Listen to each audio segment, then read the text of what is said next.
فرمایا خواجہ شمس الدین عظیمی صاحب نے آج کی بات۔ ماہنامہ قلندر شعور، اگست 2023۔ ہر شے وجود ہے اور وجود وقت اور فاصلے کی بساط پر قائم ہے۔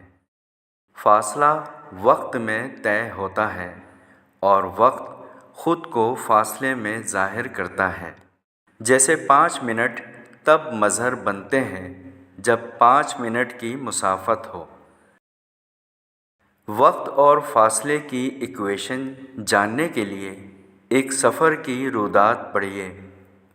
یہ کردار زندگی کی عکاسی کرتے ہیں۔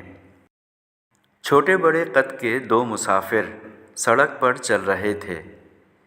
چلنے کی رفتار ایک تھی، لیکن چھوٹے قد کے آدمی کا قدم چھوٹا تھا جبکہ بڑے قد کے آدمی کا قدم زیادہ فاصلے پر پڑتا تھا۔ قدم آگے اٹھتے تھے مگر سڑک پیچھے طے ہو رہی تھی، جیسے کوئی صف لپیٹ رہا ہو۔ کافی فاصلہ طے کرنے کے بعد ایک اور مسافر شریک سفر ہوا جس کا قد بڑا تھا۔ چلتے چلتے سڑک پیچھے رہ گئی اور آنکھوں کے سامنے کی سڑک پھیلتی گئی۔ جب 2 قدم اٹھتے تھے تو تیسرے قدم پر سڑک پیچھے رہ جاتی تھی۔ جیسے جیسے سڑک پیروں کے نیچے سے نکل رہی تھی، اسی مناسبت سے گھڑی کی سوئی گردش کر رہی تھی۔ پہلے مسافر نے گھڑی دیکھ کر کہا، چلتے ہوئے 20 منٹ ہو گئے ہیں۔ ہم چلتے ہیں تو زمین ہمیں دھکیلتی ہے۔ ہوا یہ کہ قدموں کے نیچے سے سرکنے والی سڑک جب گزوں یا فرلانگ میں پیروں کے نیچے سے نکل گئی تو 20 منٹ کا وقت گزر گیا۔ چھوٹے قد مسافر نے کہا، ہم آگے بڑھ رہے ہیں، سڑک پیچھے جا رہی ہے۔ اگر سڑک دھکیل رہی ہے تو ہمیں چلتے ہوئے 20 منٹ گزر گئے ہیں۔ 20 منٹ کا وقت کیا ہے؟ ہم مکانیت کے تابع ہیں اور مکانیت کا مطلب حرکت کا ظاہر ہونا ہے۔ چلنے کی رفتار ایک ہے مگر قدم چھوٹا بڑا ہونے سے سڑک کم یا زیادہ سمٹ رہی ہے۔ آدمی 1 گھنٹے میں 3 میل چلتا ہے اور زمین کی طولانی گردش 1 گھنٹے میں تقریباً 66,000 میل ہے۔ مکانیت تبدیل نہیں ہوتی لیکن ہوتی ہے۔ اس کا تعلق نظام شمسی اور نظام قمری سے ہے۔ تیسرا مسافر گفتگو میں شریک ہوا۔ اس نے کہا، میں یہ سمجھا ہوں کہ ہمارا ایک قدم اٹھتا ہے تو دوسرا قدم سڑک پر ہوتا ہے، دوسرا قدم اٹھتا ہے تو تیسرا قدم سڑک پر ہوتا ہے۔ 2 قدموں کے اٹھنے کے درمیان جو کچھ ہے وہ مکانیت یعنی اسپیس ہے، اور ان قدموں کے درمیان اگر سیکنڈ کا فریکشن بھی گزرا ہے تو وہ وقت یعنی ٹائم ہے۔ مسافر چلتے چلتے رک گئے اور سڑک کے کنارے گھنے درخت کے نیچے بیٹھ گئے۔ تھوڑی دیر خاموشی کے بعد ایک مسافر نے متوجہ کیا، ہماری نشست قدرتی طور پر ایسی ہے کہ اسے مثلث کہہ سکتے ہیں۔ کیا مثلث بننا اتفاق ہے یا اس کے پیچھے کوئی حکمت ہے؟ کوتاہ قد مسافر نے حیرت سے کہا، اوپر دیکھو، درخت گول ہے۔ لگتا ہے کہ مثلث گول دائرے یا چھتری کے نیچے ہے۔ لیکن عجیب بات ہے کہ چھتری زمین کے اوپر قائم ہے اور ہم تینوں بھی زمین پر بیٹھے ہوئے ہیں۔ جب ہم چل رہے تھے تو زمین پیچھے ہٹ رہی تھی، اب بیٹھے ہیں، زمین اپنی جگہ پر قائم ہے جبکہ قائم نہیں ہے۔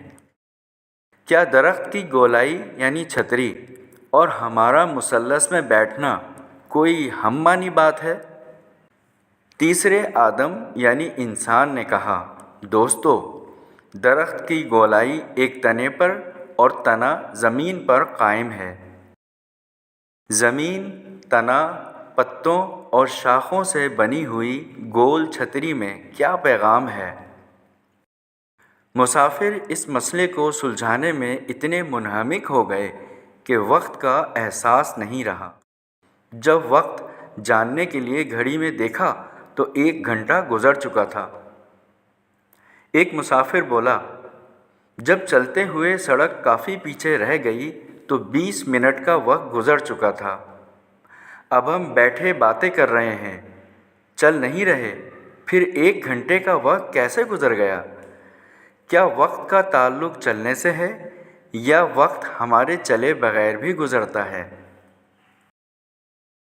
تیسرے مسافر نے کہا، سوچنے کی بات یہ ہے کہ ہم چل رہے تھے جب بھی وقت گزرا اور بیٹھ گئے تب بھی وقت گزر رہا ہے۔ یہ ایسا گمبھیر تجزیہ تھا کہ دونوں مسافر حیران رہ گئے۔ آدمی چلے یا بیٹھا رہے، مکانیت اور زمانیت کا عمل حرکت میں رہتا ہے۔ ایک نے کہا، مخلوق کی پیدائش بھی مکانیت میں ہوتی ہے۔ رحم مادر مکانیت ہی تو ہے۔ مکانیت میں پیدائش کی ابتدا ہوتی ہے تو وقت شروع ہو جاتا ہے۔ ایسا کبھی نہیں ہوا کہ مکانیت کے بغیر بچہ جوان اور جوان بوڑھا ہو جائے۔ مکانیت کا پھیلنا اور سمٹنا وقت ہے۔ آدم و حوا سے جب جنت میں نافرمانی سرزد ہوئی تو انہوں نے خود کو بے لباس محسوس کیا۔ مطلب یہ ہوا کہ آدم کا سراپا مکانیت ہے اور لباس بھی مکانیت ہے۔ نافرمانی سے سراپے کی مکانیت یعنی اسپیس اور لباس تبدیل ہو گیا۔ وہ اعلیٰ سے ادنیٰ مکانیت میں آ گئے۔ پہلے مسافر نے کہا، جب بات آدم اور حوا کی ہے تو زمانیت و مکانیت کا سراغ آسمانی کتابوں سے ملے گا، اس لیے کہ آسمانی کتابوں نے ہی آدم و حوا کا تعارف کرایا ہے۔ تیسرا مسافر آسمانوں کی وسعتوں میں گم ہو کر بولا، دن، روشنی اور یوم مکانیت ہے۔ ارشاد باری تعالیٰ ہے، میرا ایک دن 50,000 برس کا ہے، میرا ایک دن 1,000 سال کا ہے۔ یعنی دن کی طوالت یا دن چھوٹا بڑا ہونے کا تعلق اس کے پھیلنے یا سمٹنے سے ہے۔ اللہ تعالیٰ نے حضرت موسیٰ علیہ السلام کو 30 راتوں کے لیے بلایا اور 40 راتوں تک کوہ طور پر رکھا۔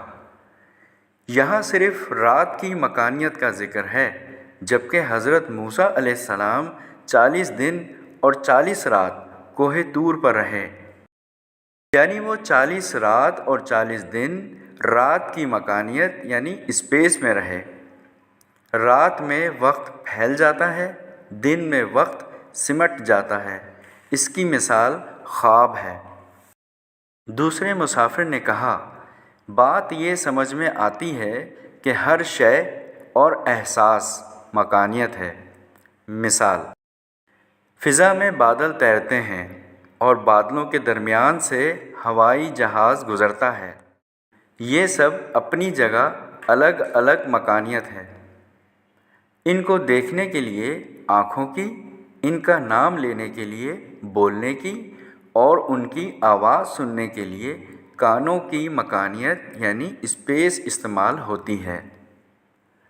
اگر فضا میں پرواز کرتے ہوئے ہوائی جہاز اور زمین پر کھڑے آدمی کا فاصلہ زیادہ ہو جائے تو ہوائی جہاز غیر واضح ہو کر نقطہ نظر آئے گا اور نقطہ نظر سے اوجھل ہو جائے گا۔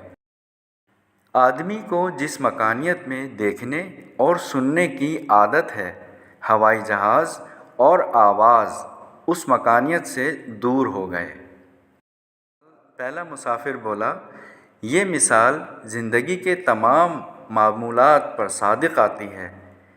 اس سے معلوم ہوتا ہے کہ ہر شے اور احساس ایک وجود ہے۔ ہر وجود میں ڈائمینشن ہے اور ہر ڈائمنشن مکانیت پر قائم ہے۔ نام بھی مکانیت ہے، اس لیے کہ نام مکانیت کی شناخت ہے۔ اگر مکانیت، جسم اور ڈائمنشن نہیں ہوں گے تو نام نہیں رکھا جائے گا۔ تیسرے مسافر نے کہا، ہم تینوں کے نام ہیں۔ نام جس مکانیت کی نشاندہی کرتے ہیں وہ سب اپنی جگہ سراپا ہیں۔ ہر سراپے میں سوچنے کے لیے دماغ، دیکھنے کے لیے آنکھیں، سننے کے لیے کان، محسوس کرنے کے لیے دل، چھونے کے لیے دوران خون کا عمل، سونگھنے کے لیے ناک، گرمی سردی محسوس کرنے کے لیے جسم میں مسامات ہیں۔ ہم اپنے قیام کے لیے زمین کے پابند ہیں۔ زمین مکانیت ہے اور مکانیت چھوٹی یا بڑی ہوتی رہتی ہے۔ محترم خواتین و حضرات، آپ نے اداریہ پڑھا۔ اس تحریر میں زمانیت اور مکانیت کا قانون بیان ہوا ہے۔ مضمون پڑھیے اور دماغ کے پٹ کھولیے تاکہ معلوم ہو کہ زمانیت اور مکانیت کا سورس کیا ہے۔ اللہ حافظ۔